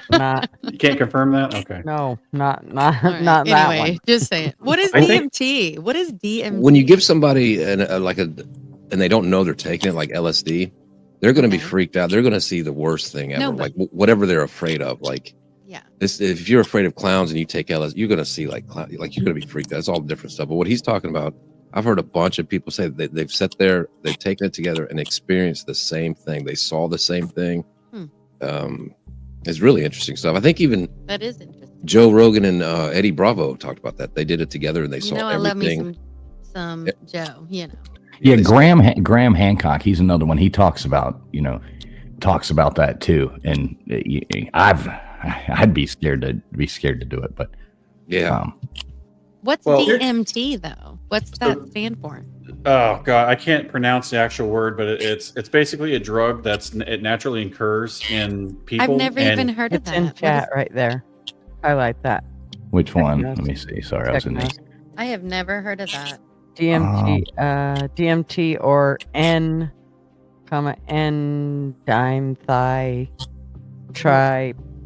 time mind. exactly. Why am I- See, I can barely pronounce my last name, and I'm not going to try Well, that that. I've never even heard of it. So this is interesting. Dimethyltryptamine. Yeah. Hey, Baker. If you don't mind, I've only got a spot. I got two people in the back wanting to come up for a second. Stay in the back, though. I'll bring you back up. Okay. Yeah, no problem. I will dip out for now. Yeah, stay in the back. We'll bring you back up. All right. So real quick, we're gonna take a couple people. We've got. Let's see here, real quick. We got. Let me see. I got to do this right here. So we're gonna pull this one down and bring this over here like this, and somehow I don't know how we doing this. I got it all screwed up. other way. What's up? I You got you you. had I it got right you. the first time. I know. What is going on, Mrs. Mack? How you doing tonight? Oh, hey guys. I just wanted to be a fly on the wall. Oh, okay, cool. So what you got to add to it? We only got 6 spots here. On this thing, we got Gemini. So what do you think about it, Mrs. Mack? What do you think about all the stuff we've been talking about? Oof. That's a whole lot of prosody in China, my friend. That's a whole lot of coverage, and I ain't got a disc big enough to do that amount of ground. I love that. I come out here just chill and listen to y'all. Well, I heard you commenting there, read you commenting there on the flat Earth thing, and you were like saying that's talking your Oh, well, thing. you know you always give me shit, flat Earth. You know Well, that. yeah, I'm not calling. You know that, fools. Just because I'm one of those globetards doesn't mean that That's you okay, have and to- you still believe that we went to the moon. I never said that. I never said Ah, He kind of just said he believed we didn't. that. Right? I It mean- took a lot to make me believe that. well, there's a lot of time and space between our continuance of when we thought this and when we don't. So, yeah, Right. there's time for discussion. Well, we just have to, or Miss Mac, we just have to give them time. Yeah. They'll there's time for they'll discussion. understand eventually. We'll come around. That's Can right. I'm taking the cam off. Okay. So what else? What else you got to add for us here, Mrs. Mack? There's been so much though. I have really enjoyed statements by Alex. Thank you. Oh, good. Did you make sure to sub up her channels there? I think that I did. When I first got on, I always sub up people, but at the same time, I don't agree. I agree, disagree, but that's not And about that's me. okay, It's, too. it's Yeah. That's right. okay too. I just try to jump on and nothing that she said that I didn't necessarily agree with. We all just have our own things that we look at differently. I think that a lot more education in the rabbit hole would do her a lot better. Mhm. That makes a lot of sense. I'm excited about What was that second one? The Is that an ADHD education drug? of the edumacation. The edumacation in the rabbit hole. I like it. I don't even know.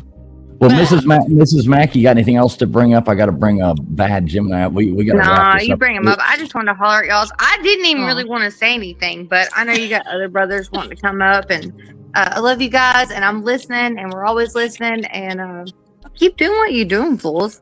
Well, I love Aw. you, LW. I love you. I love you, Gutters. Mrs. Love Mack, you, You darling. guys are freaking amazing. KJ, I don't know Aw, a whole I lot don't about know you, but you, you're but cool I'm as a excited fucking about it. fan, my gal. Stop it.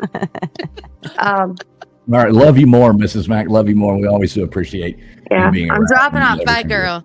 Love you, hon. All right, good night, Mrs. Mack. All right, we got one more guy coming up here. I know we told Alex we wouldn't keep her for much more than 2 hours, so I don't really want to drag her whole night out. But we do have a sensation coming up here with us. Bad Gemini, what's up, buddy? How you doing? Hey, how y'all doing? I don't like to be overhyped. I'm just a regular guy, but I am cammed up. So how y'all doing? I'm listening. I'm intrigued. I will say this: when it comes to tarot prophets, it's like corrupt officials versus street gangs, right? They may operate in the same way, but they're backed by different things. And so, listening to Alex, people get terrified when they hear it from her standpoint, and that's why they say they differ. They don't differ when it's coming from a so-called prophet from a church, right? Because there's a positive connotation, but that person is tapping in. They're giving you insight to what they see for your future. They're just not asking for a palm reading. And so I'm always intrigued when it comes to those two different sides, because it's essentially the same thing. Like, you can go to someone who's a tarot reader and they can give you the same information from somebody who's prophetic. What people get scared about is they look at the negative connotation, but that's just a mindset we've had and been groomed to have as children when it comes to these things. So it's like you can never open and receive it, because it's like you're opening gateways to these portals and stuff. It's interesting. Stranger Things is like a perfect example, right? That's like the modern day. Yeah, they lighten it up, but it's kind of letting you know this is happening for real, but let's put it in this form so it's more receivable. But even with that, what do we have? Demogorgons, all these monsters. So now people are terrified. Oh, you can't unlock these gates, but you can do it in a positive way, is how I view it as well. Right. Yes, I love that. I agree. That's super interesting. Yeah. And I always tell people too, like, because a lot of people are afraid of tarot, and then of course there's certain a lot of religious organizations that demonize it, but it all depends on the vessel too, and how tapped in they are, or like what they're tapped into, because I think we can only receive things that we're a vibrational match to. So somebody who's primarily positive and peaceful and hopeful is probably going to be like a lighter channeler and deliver the message in a softer way than somebody who's more tapped into the dark energy or the shadow energy or whatever, or fear-based energy. Yeah, and I will say with that, some people come seeking that energy, so we can't always put it on the person giving the message. Some people like, look, I need you to go ahead and juju up these two people across the street. I hate my neighbors. They've been looking at me wrong. Right. I just juju on them. I don't care what you got to do. I'm buying chicken foot. I'm a scrape a frog. Like, what we Right. frog piss. You're right. Yeah. We getting everything. We put a bundle. Can we package this there? So you need a chicken foot, frog piss. What else you need? A hair Oh my from gosh. a rusty nail. Yeah, we gonna mix it up, shake it, and just throw it under their Pluck car. a hair. We got to add that. Exactly. Yeah. So it's just wild. But so That's yeah, interesting. sometimes both vessels can Right. be negative in terms of, because if you have that influence and power, you would be like, nah, I don't do that. But some people are like, oh yeah, what's up? Because it's money influence occasionally. Yeah, give me this money and I'll give you the ability to hex and juju some folks. So sometimes it's ridiculous, but then some people look at it for an emotional release, insight. And so, I don't oppose to it. Have I ever gotten a tarot reading? No, but did I grow up in church and have prophets say this and we prophesy and this what we see and all that? I've heard it all. So I'm right down the middle. I try not to judge, because the thing is, I look at it according to me in the individualistic standpoint, because all you can do is take what you can take out of it, because sometimes these people are on large platforms. And if you're giving this message to 100 people, it's not going to be spot on for all 100 people, right? The ones who are like well-versed and talented, they can pull you to the side and be more specific. And it doesn't become this show and pageantry of, oh, you know, this is what I like. You can say generalities all the time in life, you know, polish anybody, be like, you know what? Everybody's going to have, I feel a breakthrough coming for everybody standing in this building. Like, all right, that's all right. Thank you. Like, you Well, know? I mean, are you talking about like keeping it like I'm getting a little confused by what you mean. Yeah, so what I'm saying is the ability to hone in and be specific, whether it's from a church aspect or a tarot aspect, because some people can get away with generalities, and the person who's receiving it, that's good enough for them. Well, on this, Right. I mean, we were just talking, we are just learning and talking and getting information and not really, you know, generalizing it to one specific thing, just getting to talk about conversations and people, you know what I mean? So we we do have to ask Gemini the question though. Gemini, did we land on the moon in 1969? Yes. I think that's just what we're going to ask every guest. Yeah, that's 100% what I'm going to ask every guest. This is what we're leading with. No, Well, we did it. We landed on another year. I'm just playing with you. AJ, I'm light. Don't mind me. I'm very light. Like I'm talking like this because I understand what the topic entails as far as not an expert the convo. But if I were to be serious, did we land on it? No, because honestly, I feel like if we did, the footage wouldn't be as good. Like I don't care how much technology advance. When Back you look then, at footage, it's just it's no, like if it would have been some blurry, sketchy type thing, you're like, I don't know. I'd have been like, you know what, that it might have happened because technology was not that advanced. But when it's to the level of movie quality and we got the details and all of that, like we're not that perfect. We're still messing up. So to have it that flawless of an execution, that's what allows me to just say, I'm not quite sure, because honestly, if we would do it again, like if this is, I use the two examples, air and water. We're still going on water and you're seeing submarines imploding and bad things are happening and going deep depths, but we still go there and we know how dangerous going in the ocean depths are. Yet we're not willing to go back there again. And so that's the confusion. You know what I'm saying? If you can go deep, then you can go high, right? It shouldn't be one or the other. So that's how I look at it. For real. No, I agree. Here we go, Gutters. Here we go. Sorry, Gemini, you do it every time. I'm just gonna She doesn't have the name Gutters Pub for nothing, folks. It's not right. No, but I agree. I think that's good. Yeah. Yeah, that's such a good point. Yeah. That's cool. Look, Gemini, I anything else don't want to for us, hold time. Look, I know you said, 2 hours. We're not going to hold you. Alex, I appreciate you, KJ. I like your vibe. Gutters, she's nothing but trouble. Trapping cool. He's always smooth. No problem with him. I W to next time. So, look, I'm not going to hold you up. And you got, what's your boy? He's in the back lurking. I didn't want to do him like that, but I just made a quick cameo out of respect. Hey, This is a super great cool. combo. Yay. Always Gemini. I love Gemini. He's a good buddy of mine here on YouTube. Yeah, So that's awesome. he's always got a good take. He and I we like talking some shit on YouTube every now No, and then. I together. dig that. Yeah, that was so Yeah, cool. we have a good time. I've learned a lot in these few minutes, and you're opening my mind. So I'm not going to say I'm going to research, but I'll put it this way: I'm definitely not closed-minded. So I appreciated it. Yeah. Oh, thank you. Thanks for joining us. Till next time. Yeah. All right, much appreciated there, brother. We'll talk to you soon, man. All right, and we'll bring Baker back up here for a minute before we close this out. And look at this. This stupid thing needs to set itself right. So, what's your take on all that, Baker? What do you think? Well, first of all, thanks for saying that I'm lurking. Ah, God dang. Baker, Alex, in case you don't know, Baker's usually one of our hosts that comes up on here. He was just getting back in from being out of town, so he was joining us late. But he does a lot of work in the background and stuff like that too. And yeah, so he's one of our normies, I guess, so to speak. I love it. He's very knowledgeable. I enjoy talking with you and a lot of the points that you brought up. Wow, perfect. And I just want to piggyback on what the other callers have been saying. You've really opened up you broadened my horizon as far as what I can look at. I've never had a tarot card reading. I'm not going to say I sit here and believe it, but I'm not going to sit here and say that I don't believe it. I mean, as many things that we've found in this universe that we never fathomed would be possible, and with new technologies we find out it actually is possible. I don't think that anything's impossible at this point.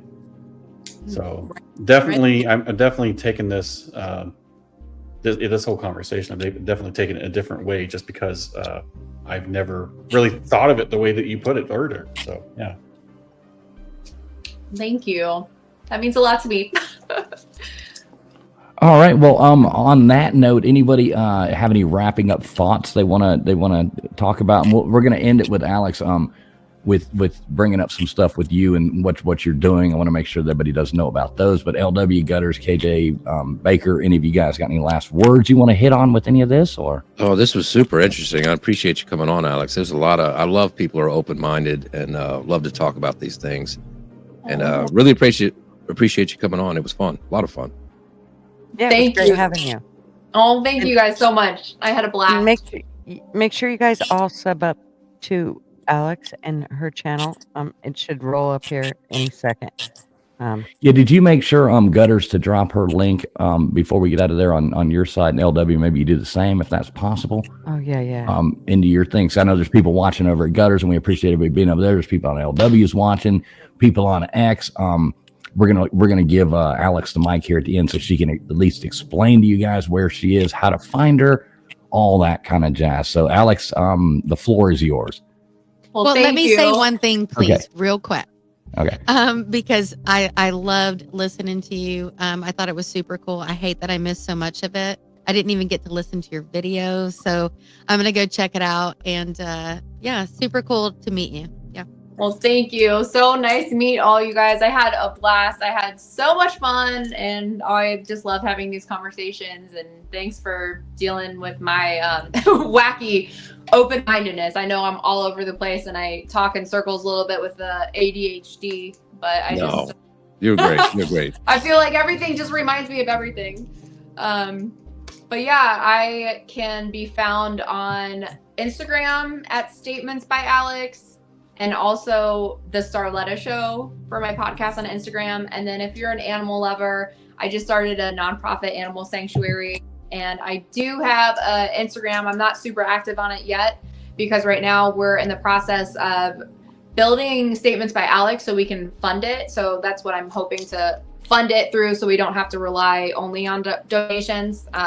So my goal with the animal sanctuary is for it to be a free roam sanctuary, holistic care and holistic nutrition, gardens, eco village type thing, and then a secondhand store, because I really believe in keeping our landfills clean and repurposing what we have. I don't shop at any other clothing places now, just because fast fashion is so horrible. So I try to repurpose what I can from Goodwill. I'm with you. Yay. Yes, and make new things out of it.